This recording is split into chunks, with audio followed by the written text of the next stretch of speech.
ایک صاحب اپنے بچوں سے کہا کرتے تھے کہ جب تم بڑے ہو جاؤ گے تمہیں زندگی گزارنے کی بڑی اہم بات سکھاؤں گا۔ جب بیٹا 12 سال کا ہوا تو اپنے ابو کے پاس آیا اور کہنے لگا، ابو جان، آپ کہتے تھے کہ جب تم بڑے ہو جاؤ گے تو زندگی گزارنے کی اہم بات سکھاؤں گا۔ میں 12 سال کا ہو گیا ہوں، آپ مجھے وہ بات سکھائیے۔ باپ نے بیٹے کی جب بات سنی تو کہا کہ بیٹا، میں وہ بات آپ کو سکھاتا ہوں، لیکن دیکھیں آپ اپنے چھوٹے بھائی کو ابھی نہیں بتائیے گا۔ بیٹا بڑی توجہ کے ساتھ ابو کے سامنے بیٹھا کہ ابو جی بالکل میں چھوٹے بھائی کو نہیں بتاؤں گا، آپ وہ بات سکھائیے۔ ابو جان نے بیٹے سے کہا کہ بیٹا، زندگی کی وہ اہم بات یہ ہے کہ گائے دودھ نہیں دیتی۔ بیٹے نے یہ بات سنی تو چونک پڑا۔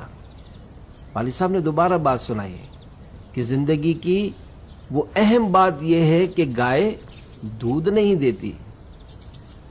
بیٹے کے چہرے پہ مسکراہٹ آ گئی، کہنے لگا، ابو جان یہ آپ کیسی بات کر رہے ہیں کہ گائے دودھ نہیں دیتی؟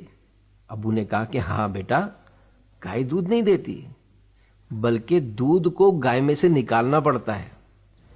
جب دودھ نکالنا ہو تو گائے کو کھیت سے باڑے میں لایا جاتا ہے، پھر باڑے میں اس کو ایک کھونٹے سے باندھا جاتا ہے، پھر اس کی دم کو باندھا جاتا ہے، پھر اس کے نیچے ایک بالٹی رکھی جاتی ہے، پھر اسٹول پر بیٹھ کر دودھ نکالا جاتا ہے۔ تو گائے دودھ نہیں دیتی، دودھ کو گائے میں سے نکالنا پڑتا ہے۔ بات سمجھانے کی تھی کہ آج ہمیں جو آسائشیں ملتی ہیں، ہمیں جو سہولیات ملتی ہیں، وہ ساری سہولیات ورثے میں نہیں آتی۔ کوئی نہ کوئی محنت کرتا ہے، کوئی نہ کوئی کوشش کرتا ہے۔ اسی طرح اگر ہم نیکیاں کریں، اچھے اعمال کریں تو جنت کے حقدار ٹھہریں۔